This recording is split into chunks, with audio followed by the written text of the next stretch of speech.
June 23, 1923. Wrangel Island. Arctic Ocean. A woman is sitting alone in a tent at the top of the world. Outside, minus temperatures, pack ice, polar bears that outweigh her by half a ton and have no fear of people. The wind has been blowing for so long she has stopped hearing it as wind and started hearing it as just the sound of the world. Inside the tent, a dead man. His name was Lorne Knight. He died this morning. She recorded the time in her diary with the same calm precision she records everything, because precision is what has kept her alive, and she will not stop now just because the last other human being on this island has stopped breathing. There are 5 graves she knows about on Wrangel Island. One is a baby. She is not in any of them. That is not an accident. 3 other men, the ones who were supposed to go for help, walked out across the pack ice in January. That was 5 months ago. The Arctic took them without explanation, the way it takes everything, quietly and finally and without apology. So now there is Ada Blackjack. 25 years old. Iñupiat. A seamstress from Nome, Alaska, who was afraid of guns, afraid of polar bears, had never set a trap or hunted anything in her life. The only person left alive on an island 80 miles north of Siberia with no radio, no rescue date, no certainty that anyone is coming. And a cat named Vic. She picks up her diary. She writes the date. She writes what she needs to do today. Then she gets up. Because she has a son. His name is Bennett. He is sick in an orphanage in Nome, Alaska, and he is waiting for his mother, and his mother made him a promise. This is the story of how she kept it. 2 years earlier. Nome, Alaska. September 1921. Ada Blackjack is 23 years old and she is standing on a dock trying to decide if she is making a terrible mistake. She is not an explorer. She is not an adventurer. She is not the kind of person stories get written about, or she wasn't, until she became exactly that. She is a seamstress. A mother. A woman who has already survived more than most people will ever face, 2 children buried, a husband who abandoned her on the Seward Peninsula, a 40-mile walk back to Nome carrying her surviving son because he was too weak to walk the whole distance himself. That son, Bennett, has tuberculosis. Treatment costs money. Ada has none. So when a recruiter for the Wrangel Island expedition approached her with an offer, $50 a month, cooking and sewing, a return trip guaranteed, she almost said no. She had been told other Iñupiat families would be joining. People who knew the Arctic, who knew how to hunt and survive in conditions that kill people who don't know what they're doing. When she arrived at the dock, she found 4 white men and no other Iñupiat families. Every other Iñupiat family had looked at this plan and walked away. I thought at first that I would turn back, she wrote later. But I decided it wouldn't be fair to the boys. $50 a month. Bennett. She got on the ship. The man behind this expedition was Vilhjalmur Stefansson. Canadian-born Arctic explorer. Best-selling author. Lecturer. A man with a gift for promotion and a habit of being somewhere comfortable when the people following his plans faced the consequences of them. Stefansson called the Arctic friendly. He believed Europeans could live off the land there, hunt seals, catch fish, survive indefinitely, without the decades of cultural knowledge that made those things actually possible for the people who had been doing it for thousands of years. He was wrong about this. He had been wrong about it before Wrangel Island. He would be proven wrong again on Wrangel Island. The plan: plant a territorial flag on Wrangel Island. 6 months of supplies. A resupply ship the following summer. Back home by the end of 1922. What was actually delivered: 6 months of supplies for 5 people. A radio transmitter none of them knew how to operate. A resupply ship that would try and fail to break through the pack ice and turn back without telling anyone on the island that it was leaving. And Stefansson himself did not go. He organized the expedition from the mainland. He sent 4 young men and 1 Iñupiat seamstress to a volcanic island 80 miles north of Siberia in the Arctic Ocean, and he stayed behind. Alan Crawford. 20 years old. The nominal leader. Enthusiastic and completely inexperienced. Lorne Knight. 28. The most capable outdoorsman of the group. Arctic experience, genuine competence, and a personality that would become, in the worst moments, one of Ada's heaviest burdens. Fred Maurer. 28. Had been shipwrecked near Wrangel Island before. Should have known better. Milton Gall. 19. Almost no Arctic experience at all. And Ada. 23. Promised she would only cook and sew. The ship left Nome on September 9, 1921. Stephenson waved from the dock. Wrangel Island is approximately 80 miles long and 30 miles wide. It sits in the Arctic Ocean north of Siberia, surrounded by pack ice for most of the year. The winters bring temperatures of -50 degrees Celsius.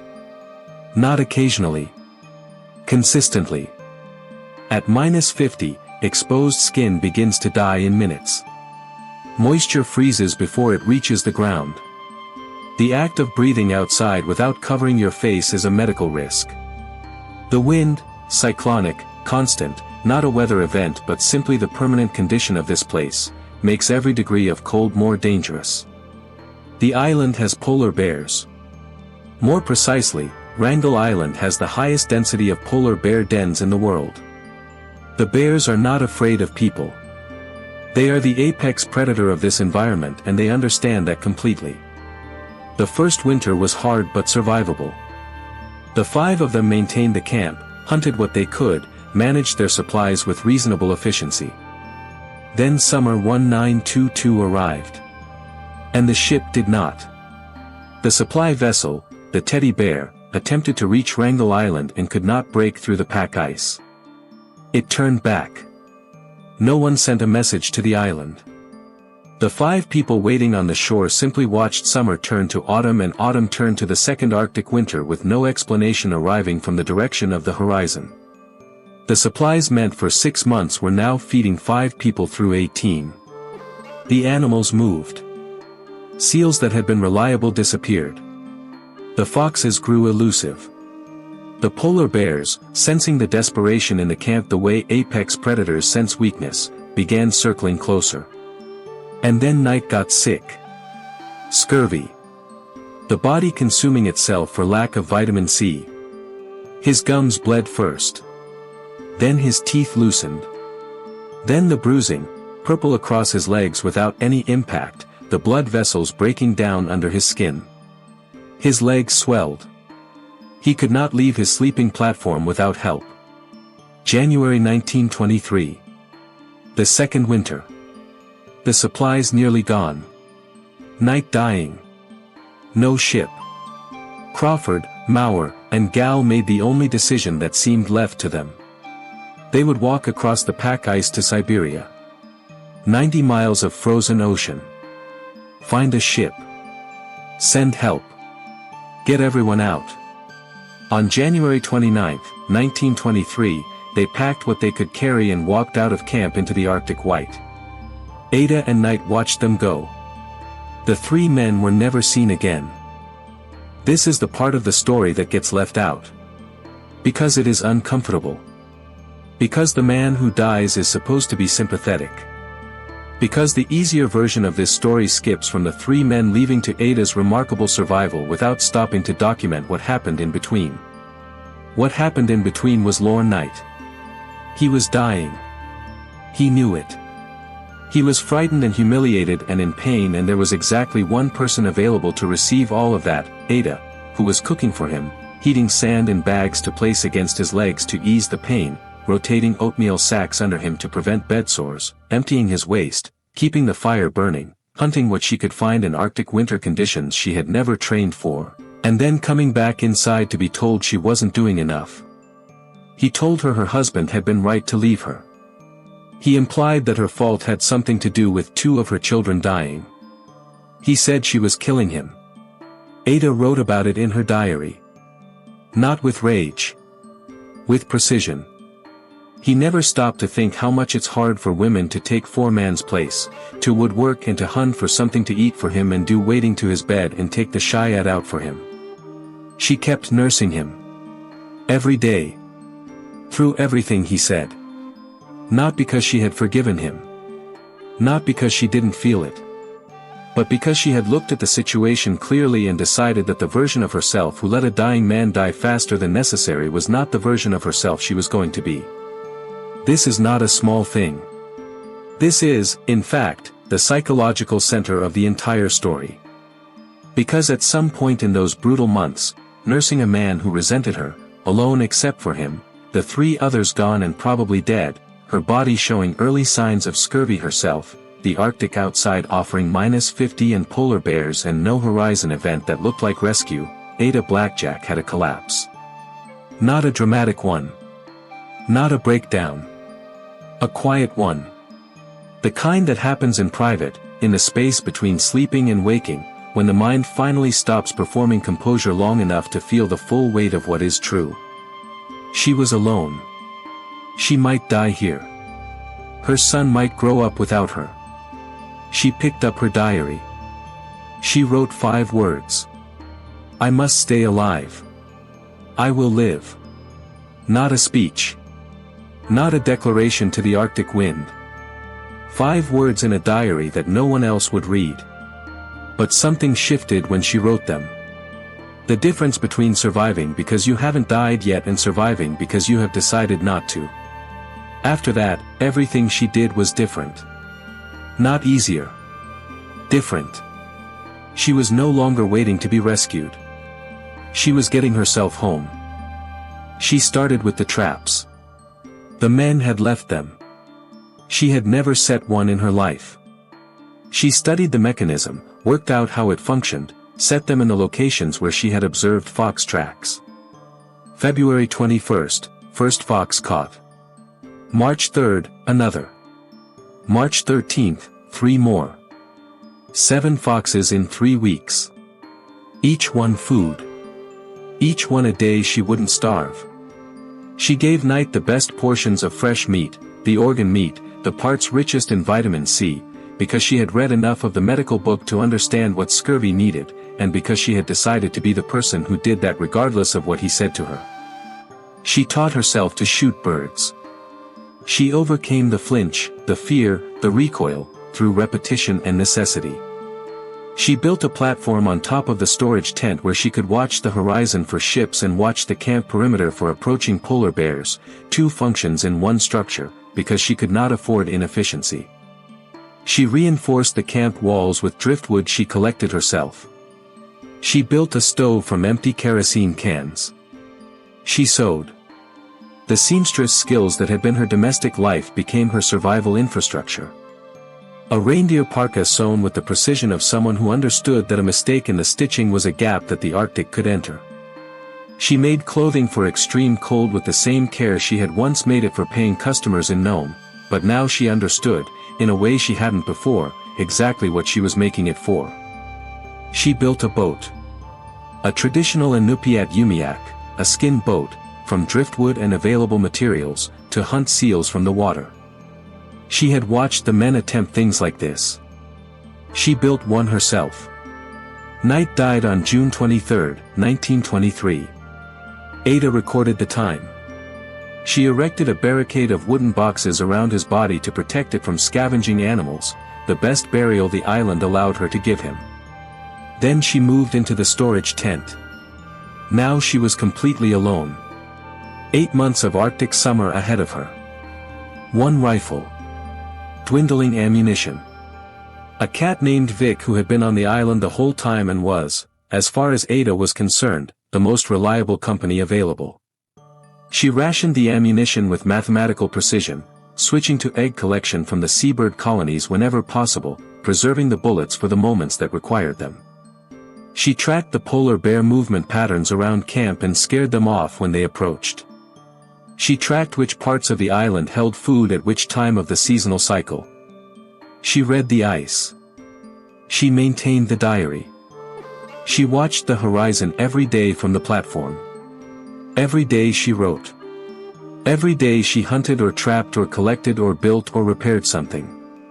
Every day she got up and treated survival as a job she was not going to be late for. The rescue crew that reached Wrangel Island in August 1923 documented what they found. Not a barely surviving castaway. Not a woman at the edge of collapse. A woman in a hand-sewn reindeer parka walking down the beach to meet them with a cat in her arms. The camp behind her organized, functional, maintained. Her trap still set. Her Iñupiat on the shore. Their official report noted that Ada had, quote, mastered her environment so far that it seems likely she could have lived there another year. She did not test this. She had somewhere to be. The ship was called the Donaldson. It arrived on August 20, 1923. 23 months after Ada had stepped off a dock in Nome for $50 a month and a promise that she would be taken care of. The press called her the female Robinson Crusoe. They should have called her what she was. Ada used her expedition's salary to take Bennett to a hospital in Seattle for tuberculosis treatment. That was the point. That had always been the only point. She was not on Wrangel Island for history. She was not there for adventure. She was there for a sick boy in an orphanage who needed his mother to come back with enough money to make him well. He recovered. That part worked. The rest of it is harder to sit with. Vilhjalmur Stefansson, the man who organized the expedition, who promised safety and resupply and delivered neither, who was not on the island for any of it, wrote a book. He called it The Adventure of Wrangel Island. He positioned himself as the visionary whose plan had been undermined by circumstance. He made money. Harold Noyce, the man who led Ada's rescue, initially praised her. Then, when it became financially inconvenient for the Stefansson version of events, tried to cast doubt on her character. Suggested she had not done enough for Knight. Implied, without evidence, things about her conduct on the island. Ada's diary contradicted him. Knight's own diary contradicted him. The physical evidence of the camp contradicted him. Historians looking at the record decades later concluded Noyce was protecting commercial interests, not telling the truth. But the damage was done the way damage always is, quickly, publicly, and in a direction that was difficult to fully reverse. Ada received no royalties from any of the books written about her survival. She was not consulted when her story was told. Her diary, one of the most remarkable first-person survival documents in Arctic history, was archived at Dartmouth College as part of the Vilhjalmur Stefansson papers. Named after the man who put her on the island. She remarried. She had another son. She went back to Alaska and spent her life close to the land she knew. She died in 1983, 85 years old, in a state retirement home in Palmer, Alaska. Quiet. Private. Not famous in the way the story deserved to make her. Her gravestone says, Heroine, Wrangel Island Expedition. Here is what it doesn't say. She arrived on Wrangel Island as a seamstress who was afraid of guns. She left as a hunter, a trapper, a boat builder, a nurse, a navigator, and the last surviving member of an expedition that had killed 4 other people. The men had experience. They had confidence. They had the unexamined certainty that the world would cooperate with their plans. Ada had Bennett.